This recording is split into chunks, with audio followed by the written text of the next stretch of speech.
Hello everybody, good evening and welcome to the United Stands. I'm Mark Goldbridge and this is your latest Manchester United news. We're playing away tonight. We're in a different surrounding, but it's the same content, it's the same Goldbridge, and there is so much to get into in relation to Manchester United tonight. I've just noticed that the volume on this is bloody loud, so apologies for that. We'll sort that one out straight away. It's bloody loud. I can see it's in the red. I've probably just broken eardrums there, so apologies for that.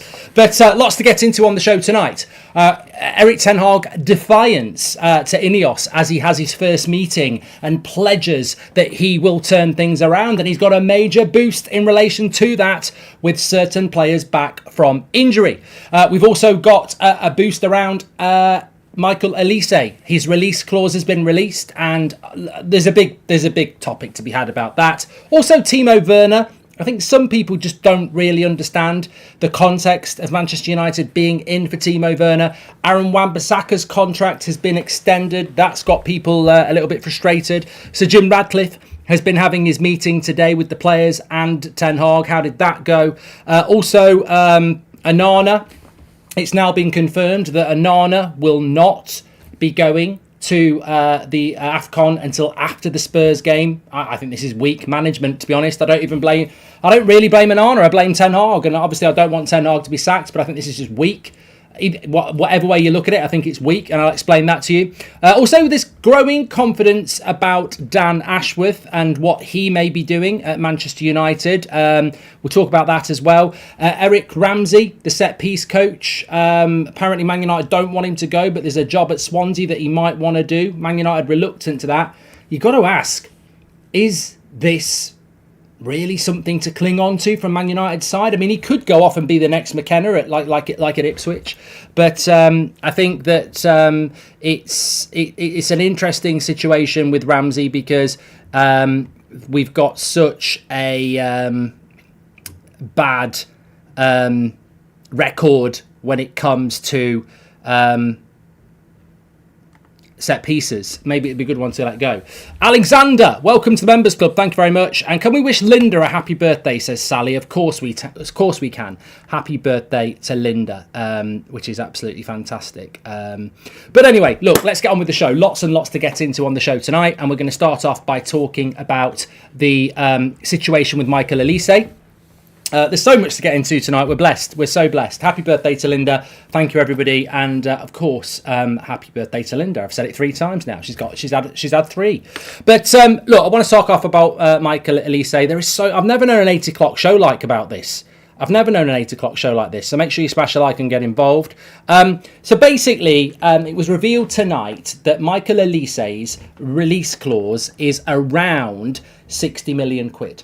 60 million quid for Olise. That is what is coming out today. So, and I think the most important thing to remember here is that Crystal Palace can't stop it. I've heard people today saying, oh, we're wasting our time trying to get him. They can't stop it. A release clause can be a pain in the arse when it comes down to, it's too much money. But a release clause, when it's a reasonable amount, can be a real advantage. And if Man United are looking at Michael Olise, then for 60 million quid for a winger who is British, I think it's reasonable.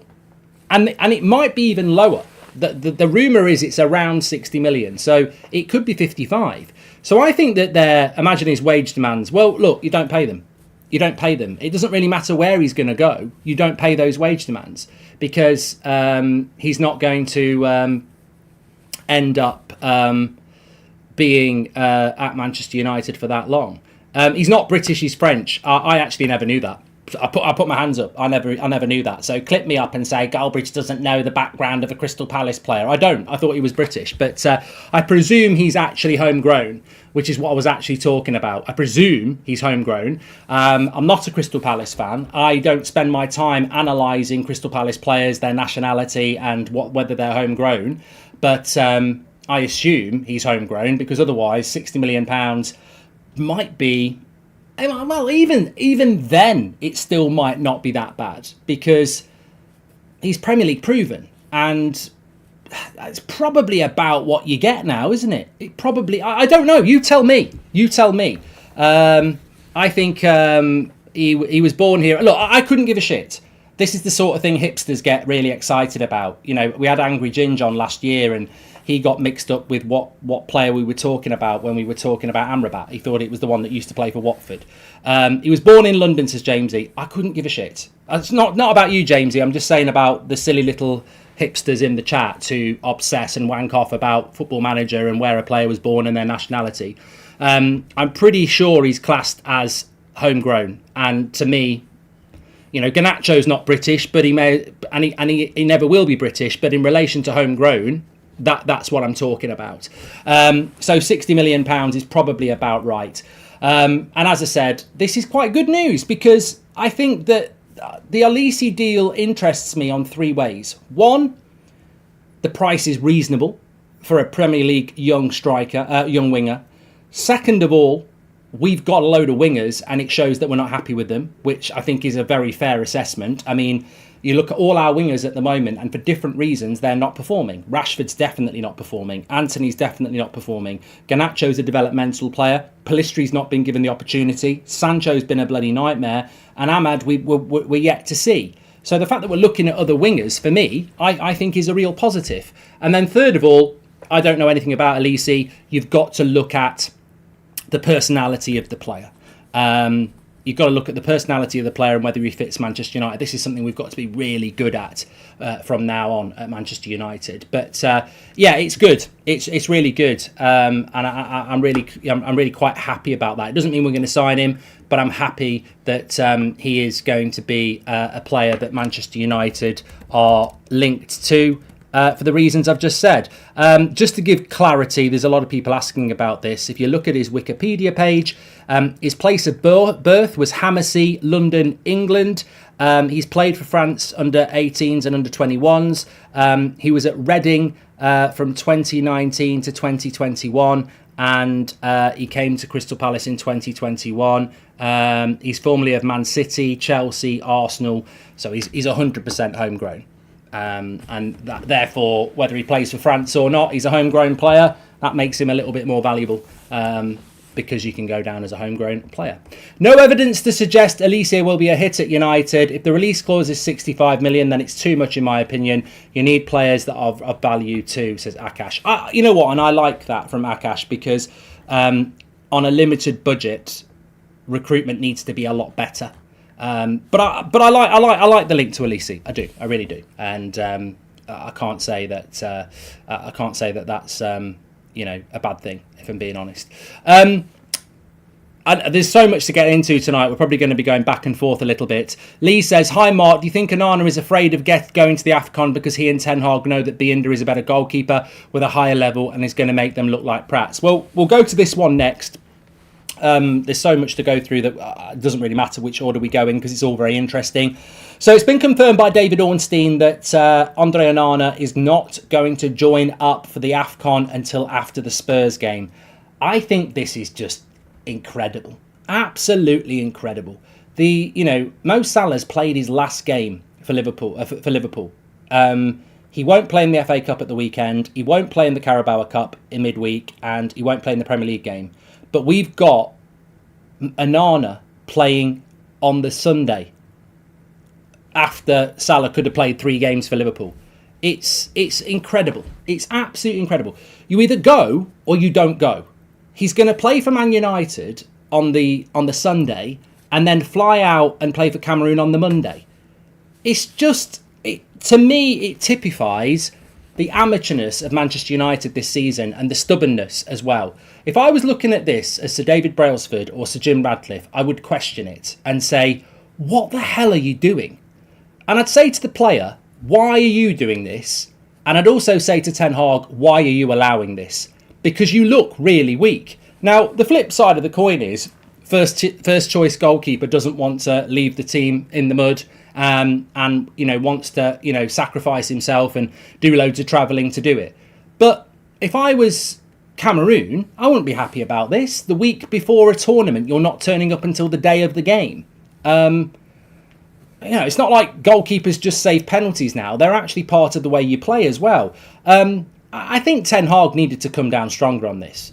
He either needed to say, I don't want you to go to the AFCON at all, stay, or if you go into the AFCON, you're out of the equation.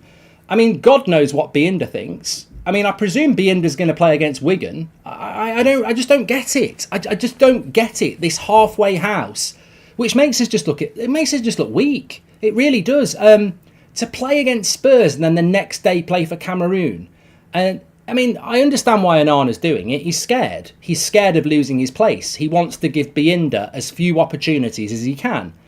But the player doesn't dictate to the manager. And to me, this looks like player power.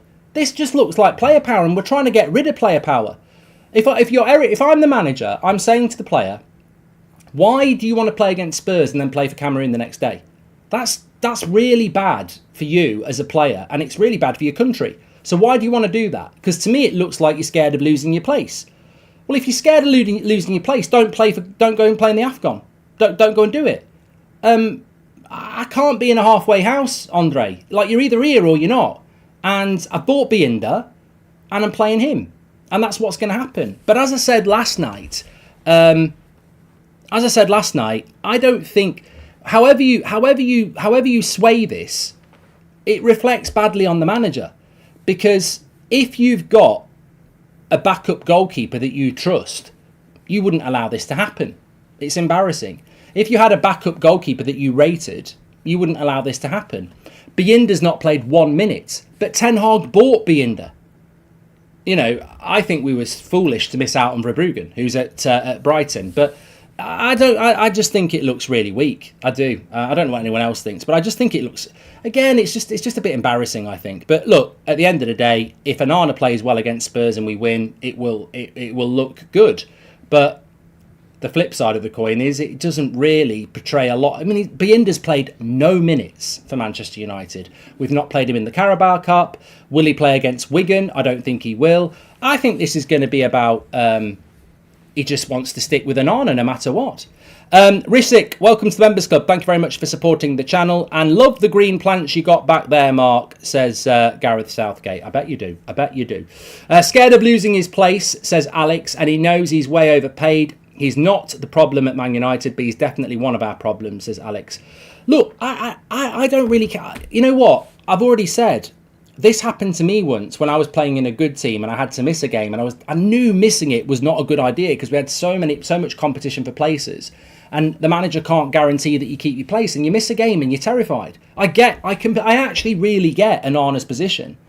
The person who's to blame for this is the manager. You know, Anana's trying to have his cake and eat it. He's trying to play as many Man United games and play in the AFCON. I don't blame Anana on this. You know, when you deep it, Anana's trying to do everything. He's going to play one game one day and one game the next. I mean, where do Man United... I mean, hello, you're going to let your goalkeeper play a game one day and then play a game the next day. If he gets injured, that's on us. It's just stupid. It's so stupid from Ten Hag and Man United to allow this to happen. He should either be playing in the AFCON or playing for Manchester United. It's simple as that. You shouldn't be having a player playing 2 games in 2 days. That is bowing down to player power. I get Anana's position, I really do, but United need to be stronger on it. Welcome to the Members Club. I don't know who that is. Oh, it's retracted. Don't worry about that. And Anana situation is another example of how diabolical Erik Ten Hag's man management is, says Akash. Players are paid more than the manager and player power is inevitable. David Bowden says prefer foreign is not likely to have player power, says David. And Slow Sports News, hello, says I honestly can't say where Anana got lost in the first place, but he did, and now is the right time to go and find his game. Bring it back with him, says Slow Sports News. Yeah, I actually think playing in the AFCON might do him some good. A little bit of a break, yeah. Anthony Blakemore, welcome to the Members Club. Thank you very much. But look, talking about Ten Hag, today has been some quite big meetings with Manchester United and Sir Jim Radcliffe and the players and Ten Hag. And what a day to have that meeting, because we know how we feel that Ten Hag's position is somewhat weakened. Well, not necessarily. He's had some very big news today. And look, he's staking his reputation on this. He said it publicly. But both Martinez and Casemiro back in training for Manchester United today. Back training with their teammates today. Martinez and Casemiro. I don't know about Mount, and to be honest, I'm not that bothered about Mount. But Casemiro, I mean, I do want Mount back, but if I had a choice, it'd be Casemiro and Martinez first. So the fact that these two players are back, it does give Ten Hag a little bit of, now I'm going to deliver.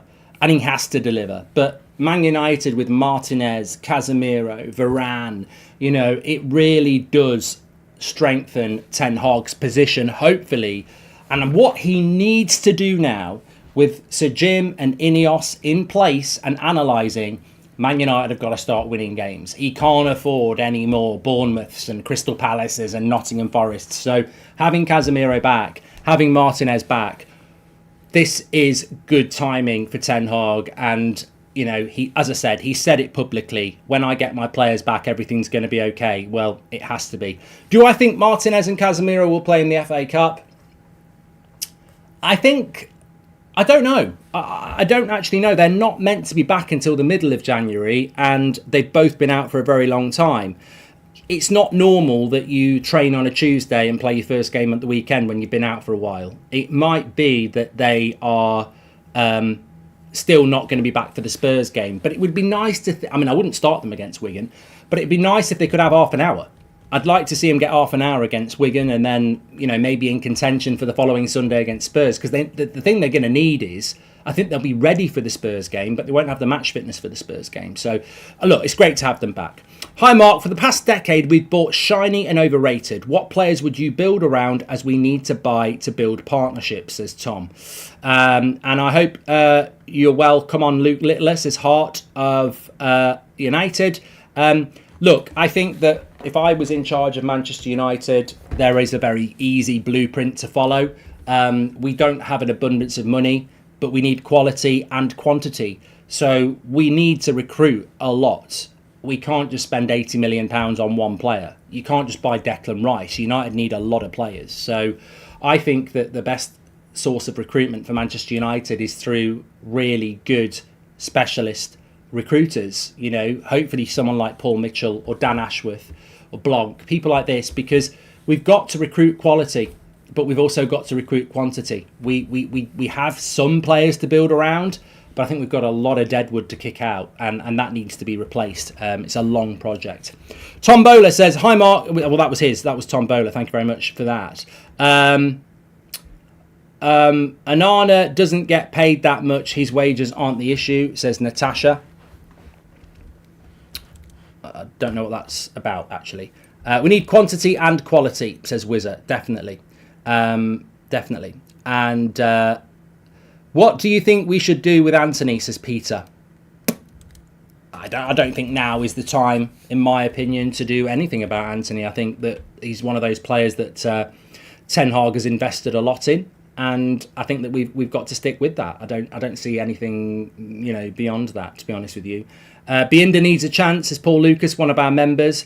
What's with the setup, says Akos? I mean, I'm not always going to be in my normal setup. You know, I don't 365 days a year sit in the same room. I have commitments and stuff, so I'm just in a different setup. So hashtag deal with it. Terp says, any news on signings? That takes me into my nice bit very nicely. Well, I spoke about Olise. I tell you what, I don't understand the volume of United fans on social media moaning about Timo Werner. I don't understand it at all. I don't. Like, there's so many people going, oh my God, I can't believe we're looking at Werner. I can't believe we're looking at Choupo-Moting. I can't believe we're looking at Malen. Oh, clubs in the mud. This is the standards of Manchester United. And I'm like, do you not understand the situation here? What's the alternative to this? I don't think people are getting the point. It's the January transfer window. We've got no money, and it's do nothing or get something. And this is about getting the best something you can get that's not going to be anywhere near good enough. So would you rather do nothing, or would you rather get something? And it's the same as Wout Weghorst last year. He was useless. But I'd rather have had Wout Weghorst running around than nothing. And that's where we're at. I think I wouldn't even call it arrogance. I'd call it naivety.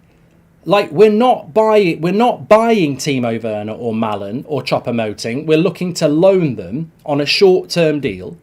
You try before you buy. You may well send them back and get something better in the summer. And loads of clubs do this. It's not the first time Man United have loaned somebody for 6 months. It's not, Chelsea did it with João Felix and sent him back. So it's not the end of the world to loan somebody in on the off chance that it might work and then send them back. And at the very least, it boosts your squad. So, yeah, I'm not opposed to it at all. I don't think it's the end of the world. I really, really don't. And United BT says Werner's not very good. Well, give me an alternative. It's like the people who say sack Ten Hag and they've got no alternative. Get into the real world. There is a big review. There are interesting options in the summer. But right here, right now, people are moaning about Werner. They're moaning about Malen. They're moaning about Guirassy. They're moaning about Choupo-Moting. And, well, what do you want to do then? What? All right, they're not good enough for Man United. What do you want to do? Because ultimately, that's the choice. It's that type of a player or it's nothing. And you're going to look really stupid in mid-February if a couple of our forwards get injured and you go, oh, I wish we had got Werner. And that's basically what it is. Of course, it's not ideal. I completely accept it's not ideal. There's no two ways about it. It's not ideal. But in the world of being, completely and utterly honest, you've got to look at it from a pragmatic and real point of view. Martinez and Casemiro back. Ten Hag wants consistency in the back five to build routines and hence wants Anana to stay. Not too fussed about it, says Pranay, but he's not going to stay. He's not going to stay. He will miss games. Nice lighting. Hashtag Pornbridge, says Universal Soldier. Shahin says it might be controversial, but with the season over, why not give youth a chance? It worked for Mainu. Loans don't do when we don't have anything to fight for. But what youth, Shahin? There is no striker in the youth that is anywhere near as good as Timo Werner or Malen or Guirassy. So you may as well loan Werner in because he's better than Charlie McNeil or Joe Hugel.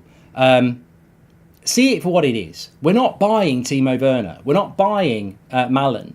We're just bringing somebody in to help the squad out. Alex says, Happy New Year to you and your family, United Stand and all subscribers. Hoping for the best for the second half of the season, says Alec. Thank you very much. Appreciate that. But look, I saw it got clipped up today, and I sort of knew it. I sort of knew as it left my mouth, it was going to get clipped up. So this morning, Bran said that he was devastated because his wife had left him, and I said you've got to see a relationship as a transfer deal. Make sure you've got a release clause. Watch out for injuries, but more importantly, a relationship, if it's going to break down, is a little bit like a bad transfer, isn't it? And I use the example of Sancho. It's broken down. It's best to break that relationship. Let's have a little bit of a break, like Ross and Rachel on Friends. We were on a break. Ronaldo, when he left to go to Real Madrid, he found something better that he wanted, and they showed an interest, and he left us. There'll be a lot of people in this chat who've had girlfriends, boyfriends, relationships, marriages, who are sat there going, yeah, I was married to a Ronaldo. They cheated on me with somebody better and they left me. Or it might be the other way around where they go, yeah, I was married to Scott McTominay. I thought they were better than they were, and my eyes opened up, and really I needed to end the relationship. But it got me thinking when I saw that this afternoon. We should be looking at some of our we should be flipping this the other way. We should be flipping our transfers and imagining them as a marriage. If it works one way, it works the other one. So look, if you wanted to ask me about Anthony, imagine that's a marriage. You spent a lot of money on it. There's been a lot of profile about it. Some of your mates weren't sure it was the right person for you. You're in that relationship. It's still, you still want to be in the relationship, but there are concerns. And I think it's going to be make or break for the relationship over the next year. You look at another relationship, Harry Maguire. Look, it's had its good points and it's had its bad points. It's looked like it's over. You've been on holiday, you found your love again, and then you get back to reality and, the eyes wandering around at other centre-backs. Ultimately, will that relationship last? I don't know. You look at... I don't really know how to do players that come through the youth system because that just sounds really noncy. But, in relation to transfers, I think you can look at them in relation to relationships. And, Man United need to look at it like this. They do. They need to look at their transfers like a marriage and go, everybody gets married because they're in love. Well, most people do. Some people do it for a green card or whatever. But, legally, you're meant to be doing it because you're in love and you want to spend a long time together. And Manchester United, when they buy players, it's the same thing. You want them to be a success at Manchester United. You hold the shirt up. It's like a wedding picture or when you're cutting the cake. You want it to work. But it doesn't always work. But what Man United do is, in those relationships, #transfers that don't work, they try and battle through. And we're like the kids of that relationship. We're the fans, and we suffer. Because actually, it's better if you just part and accept you weren't right for each other. But we stay in the relationship. And what happens when you stay in a relationship that's not good for either party? It becomes toxic. Manchester United need to get out. They've not been very good at it for 10 years. Hi, Mark. Happy New Year. If bring Garassi, Malin, use Diallo in place of Anthony, loan Sancho and play Garnacho, what are your thoughts as Rizzic? But what are we going to do with Anthony? Send him to play golf? Like, at the end of the day, I still think there's more there. It's a bit like Ten Hag. I don't think the journey's over, to be honest. Wayne Finnegan has been a member for 41 months. What a member he is. Happy New Year. Werner is a great player. He was just being used wrong at Chelsea. Ten Hag knows him and will get the best out of him. Sean is a new member. Welcome to the Members Club. And hi, Mark. Happy New Year. If bring Galassi, I've done that one from Rizzic. And we've done that one as well. Thank you very much. Well, still loads to go through on the show here. Still loads to go through. Aaron Wan-Bissaka has had his contract renewed. This has come out this evening and a bit pissed off with it. How would I describe an Aaron Wan-Bissaka transfer in relation to a marriage? Well, it was a very, very, very plush wedding. We spent a lot of money on it. But it's had its ups and downs. We've had a few injuries. We've had a few fallouts. But last year, it looked like it was going to be a great relationship. We were getting, magazine deals from OK Magazine saying this is how a relationship works. It looked like it was broken, but they're really, really happy. Instagram pics, talk of renewing our wedding vows. Talk about, this is the relationship that's going to last. And then over the last few months, it's been a bit bumpy. Do I think we should be giving a long-term contract to Aaron Wan-Bissaka? I like Wan-Bissaka. I do like Wan-Bissaka. But I also think he's a limited right-back. He's not a modern right-back. Going forward, it almost looks... He's not a progressively smooth right-back, is he? He's a very good defensive right-back. But going forward, it's a bit hit and miss. I think there's better options out there. But Man United might not be able to look at those options, in which case you're better off sticking with Wan-Bissaka. The extension's not a problem. I think, again, it's a bit like the Werner thing. What do you want to do with Lindelof and Wan-Bissaka? All we've done is extend their contract by 1 year. Because if we don't, they leave for nothing in the summer. You offer them another year, or you give them another year. It's not an offer. We've got the option. And you've got 18 months to make a decision, which means you can sell them in the summer for something, or you can give them a new contract. The real conversation is whether you give Wan-Bissaka a new contract in the summer or whether you sell him.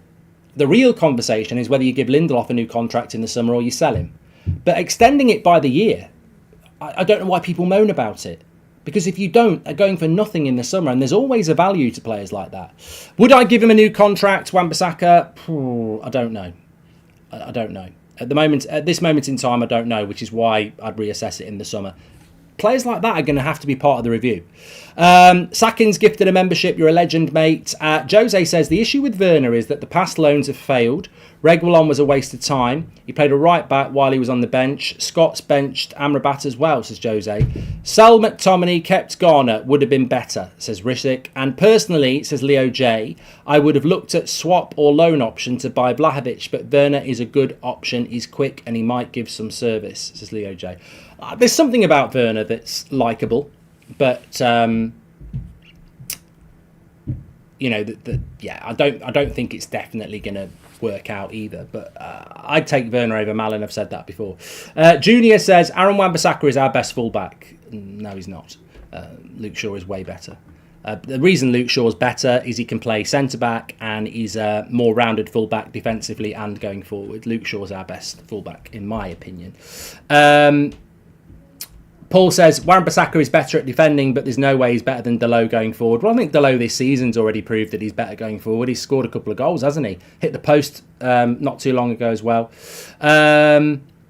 Dybala would be good cover, says Cal. Well, Dybala is very, very injury prone. I'm just going to do a poll here, actually. Just interested while we talk about a few other things. Would you... Here we go. Would you give AWB, Aaron Wan-Bissaka, a new long-term contract? Yes or no? And we'll come back to that in a moment. I've had another super chat here from Sakin. He says, Mark, I have a fundamental question about getting a striker. Whoever we get, they don't get service from midfield or wings. So what's the point, says Sakin? Well, you're right, but you can't just have one striker. You can't just have Rasmus. You know, it's about numbers, isn't it? And we don't know what's going to happen with Anthony Martial yet. Merck says, are we beating Wigan? You're never, ever going to get me saying we're going to beat Wigan because I think that's stupid. So I'm not going to say we're definitely going to beat Wigan. We should beat Wigan, and we have to beat Wigan. I'm not going to sit here and say we'll easily beat Wigan because I tell you what, we're not playing well. They're at home. The atmosphere will be very, very pro-Wigan.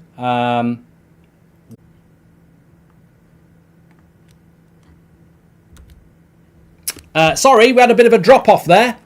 Hopefully we're back. This is the problem when you're playing away from home. Let me just wait and see if the chat actually reconnects here because, yeah, it looks like we're back. Let's wait for the chat. Let me just give it a refresh.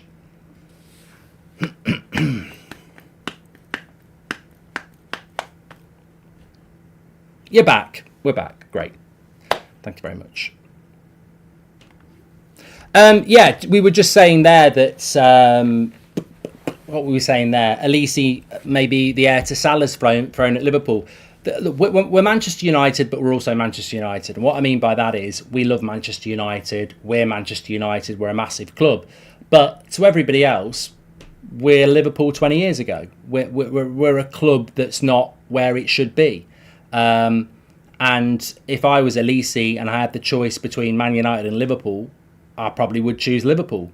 But the fact that Liverpool are interested in Olise shows you that this is the right player for Manchester United to go for. Because remember what we're talking about, personality, character, attitude, what they're like off the pitch. Well, we know Liverpool look at this sort of stuff. So if Liverpool are looking at Olise, then it's a very, very, obvious deal to talk about. But Anaf says he's a bit injury prone. All these things need to be looked at. There's no two ways about that. Talking about recruitment though, you might have seen the story today about Dan Ashworth. It's gone very quiet around Dan Ashworth. Newcastle are quite comfortable with that because they want the story to disappear. But there is still a belief in the Northeast that Man United have got a very big chance of getting Dan Ashworth. It has gone quiet for a few days. I know Beth was talking about it this afternoon, but just as a little bit of an update, there is still very much a belief that Dan Ashworth will be joining the Manchester United project. Why he would want to do that is a good question. It's one I've asked before. Newcastle are the most wealthy club in the world. They will get there. They've got the right people in place to get there.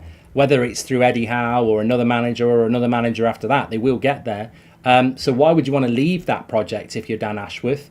Well, maybe because he feels that the Manchester United project is more credible because it's Manchester United and it's hard. It's a harder challenge. I don't know.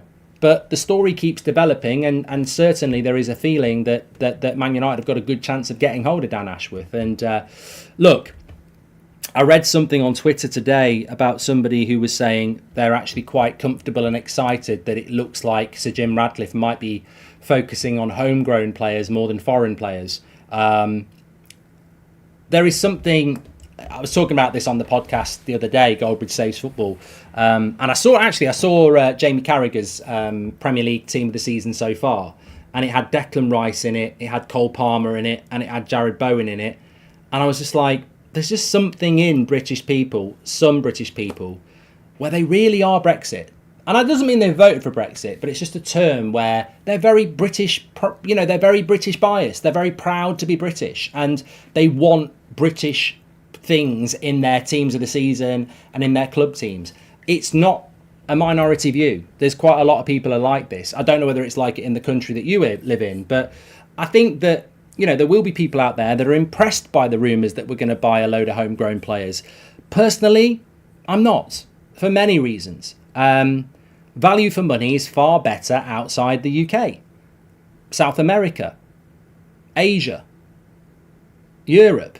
That you can get a lot more for your money. And in fact, for most of my life, you can pay £80 million for a British player and you can get the same quality for 40 in Europe. So I'm not obsessed with this homegrown rule. I don't really know that Sir Jim Radcliffe is either, to be honest. I think it's just a lazy relationship to say he's British, therefore he wants homegrown players. Paul Mitchell was never exclusively British players when he was at Southampton or Spurs. He found some really good bargains on the continent. Dan Ashworth was not exclusively British at Newcastle or at Brighton. So I find this story mythical. I'd be amazed if Man United had a policy in place under Sir Jim where we're exclusively, or in the majority, going to buy British or homegrown players. I think we need better British homegrown players. Therefore, we do need to recruit some. But if you want to be successful, you can't just have a British homegrown team. There hasn't been one for decades. And if you want to be successful, you need to get value for money. And to do that, you've got to have a worldwide scouting network. And I believe that will be part of Man United's future. I've always said I want us to infiltrate the South American market. There is absolutely no reason why Benfica, Inter Milan, and other clubs have a really good relationship and history of recruiting young South Americans who become very, very good. United need to tap into these markets. Should United look for a new goalkeeper in the summer, says Stephen? We will not be looking for a new goalkeeper under Erik ten Hag. If Erik ten Hag is happy for Anana to stay and play on a Sunday and then go and play the next day in the AFCON, he's obsessed with making Anana a success. He has to make Anana a success as well, doesn't he, really? He spent a lot of money on him. I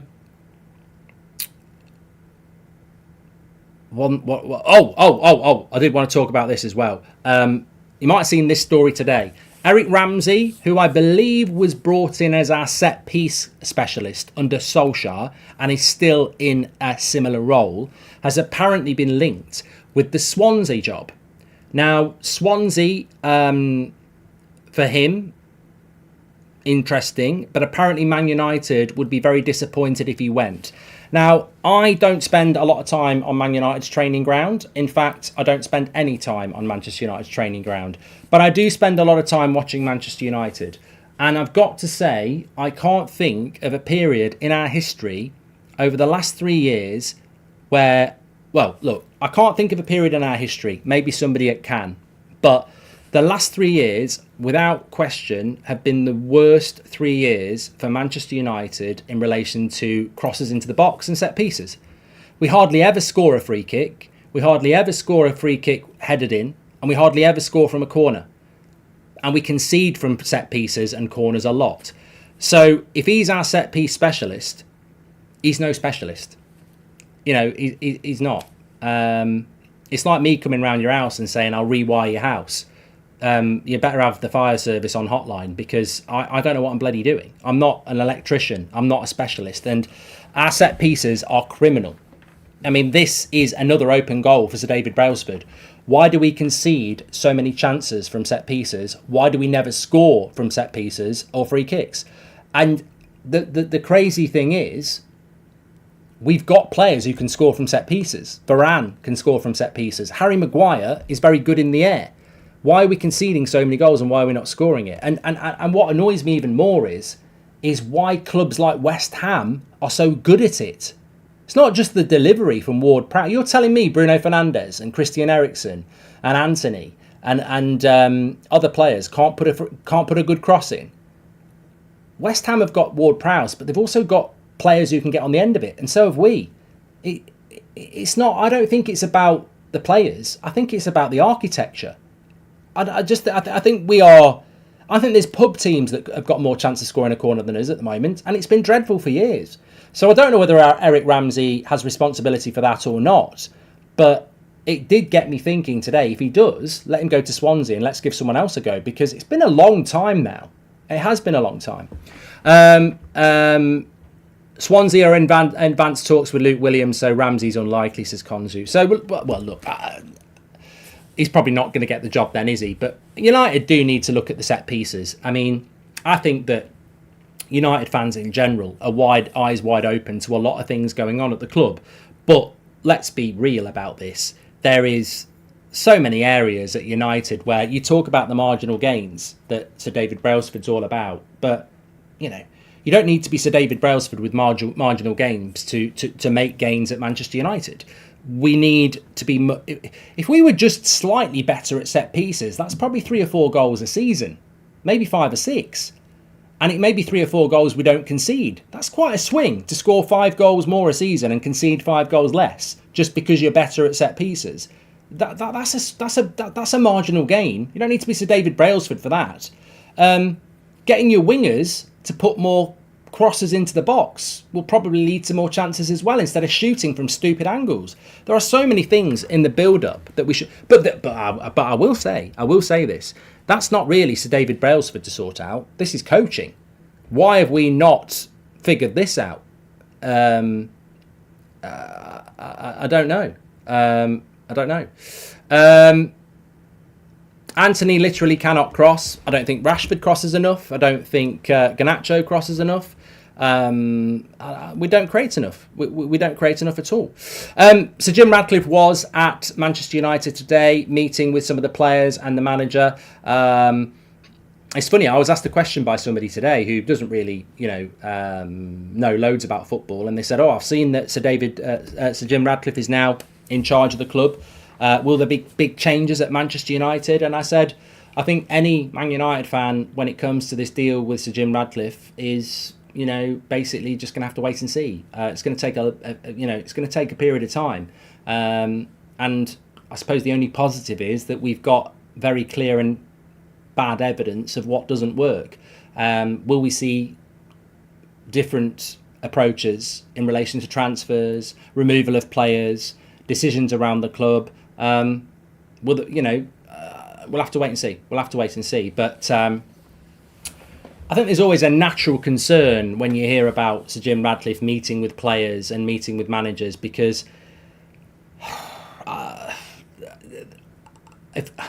if he's a Man United supporter like he says he is, he doesn't need to come in and be friends with people. He doesn't. If I was Sir Jim Radcliffe, I'll come in, I'll smile, I'll be polite, but I've already made my mind up. I mean, he's meant to be a Man United fan. If he's a Man United fan, he doesn't need to give certain players time. He should fucking know. I know what I would do. You know what you would do, because you've watched Man United for the last 10 years, week in, week out. I don't need to give anyone another chance. I don't need to give a rousing speech about what Man United is. Some of these players have had years to do all that. I'm not interested in coming in and saying, I'm here to be everybody's friend, let's do it. No. I know what I want to do, and I know who I want to take with me. And that's going to be the interesting thing for me. Is Sir Jim going to come in and go, everybody's got a chance, it's the Sir Jim regime, which will waste another 2 or 3 years? Or is he going to come in and have ideas? Because, look, Mourinho gave everyone a chance. It cost him his job 3 years later. Van Gaal gave everyone a chance. It cost him his job. Ollie gave everyone a chance. It cost him his job. Ten Hag's given everyone a chance and his job's on the line. If you're coming into this football club to take over the football side of things, don't go making the same mistakes everyone else did, kiss-arsing the players and, giving them another chance. You've got to come in and you've got to make some quick, big decisions here.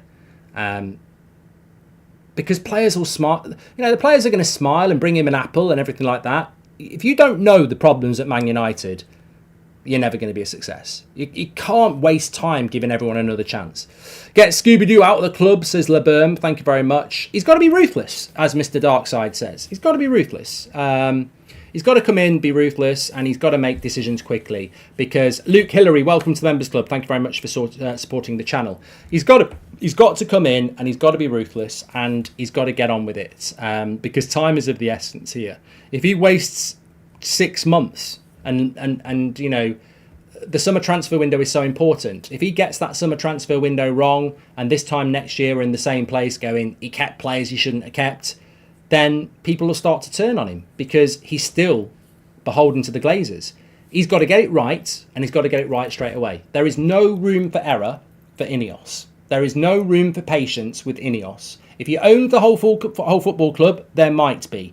But because you're in cahoots with the Glazers, there's no room for error. There's no room for not getting rid of the deadwood. There's no room for handing out silly contracts. You've got to get it right, and you've got to get it right quickly. And it's going to be very interesting to see how it pans out. Anthony would like to see Rashford and McTominay sold. That will free up cash for areas we need to build.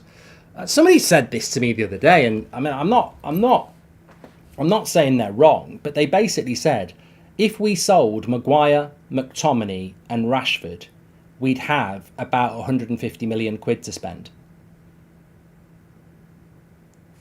Well, yeah, look, we would, but who can pay their wages, says Beachy. Well, I think you could pay McTominay's wages. He's not on big wages. I think Maguire and Varane probably need to go this summer anyway. Rashford's. Look, we spoke about Rashford last night. I still don't feel completely comfortable about doing that. But I think if you're going to say that about Rashford, you could say it about Bruno as well. You know, if you want to raise some money and rebuild a football club, how's about sell Bruno and Rashford? But then I just don't like that idea. I don't like that idea.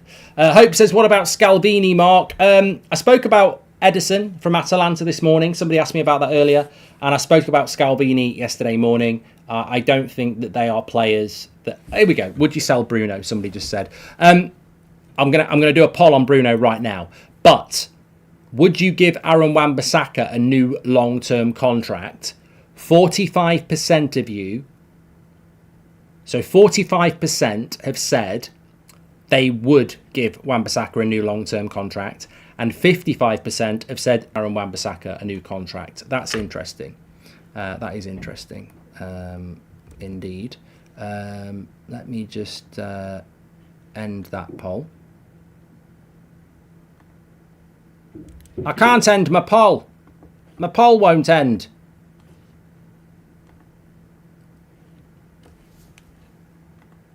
I'm going to ask you about Bruno. It just won't end. I can't end my poll. I'm not even joking, it won't end. It's an endless poll.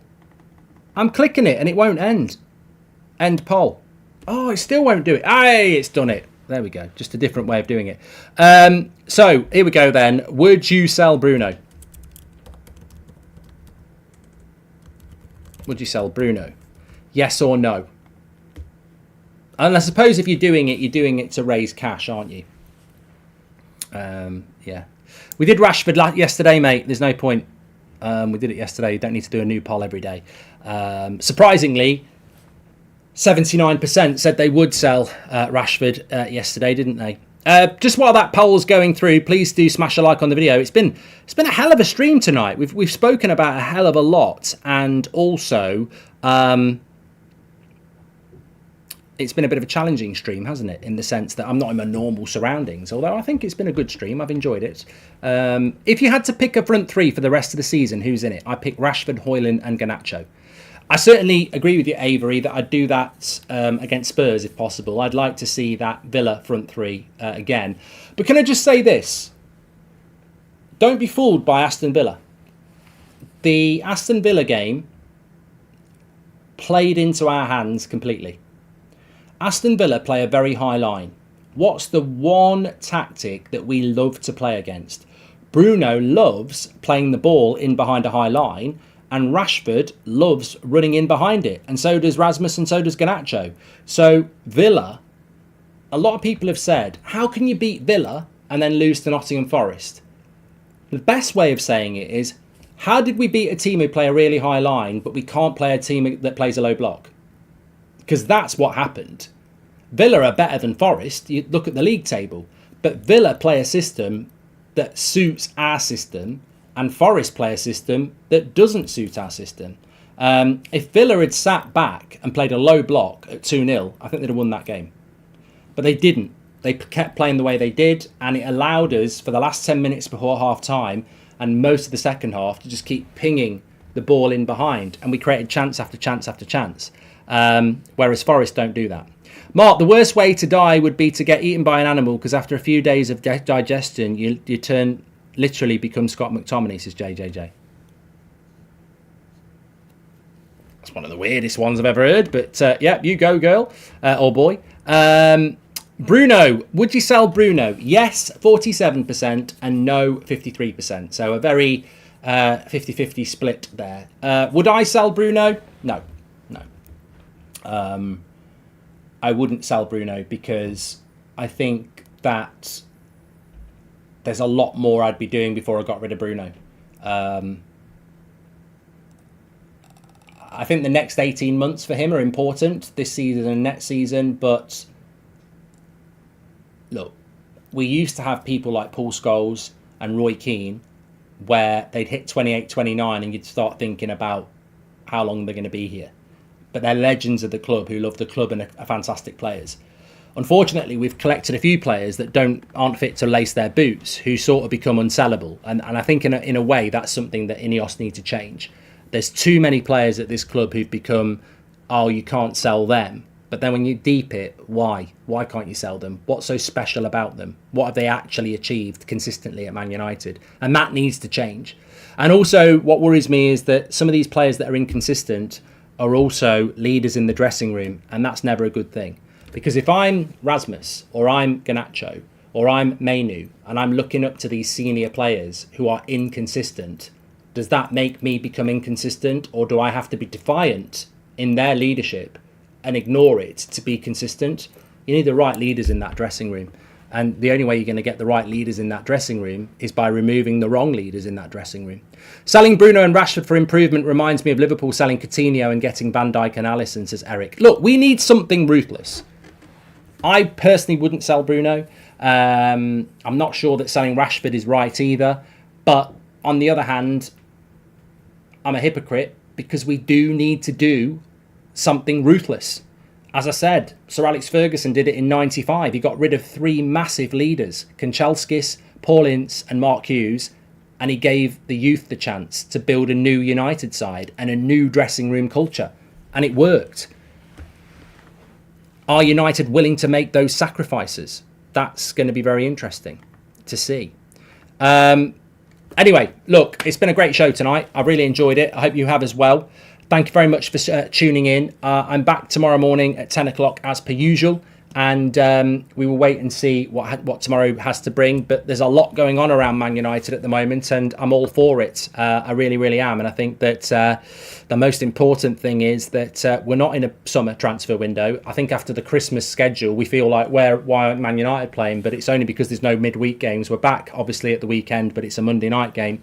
And then we've got the Spurs game. So there's lots going on around United. And all I'd say is, if we end up getting Werner, just have a word with yourself as to what you're moaning about, because we can't buy anybody else. So do you want Werner or nothing? Do you want Malen or nothing? We're not going to get the things we need in the January transfer window unless it's Todibo. And I think, you've got to think about it like that. This is a short-term fix. It's a plaster over a wound, but we can't fix the wound until the summer. So I'd rather get the plaster than get an infection. Thanks everyone for watching. You are incredible.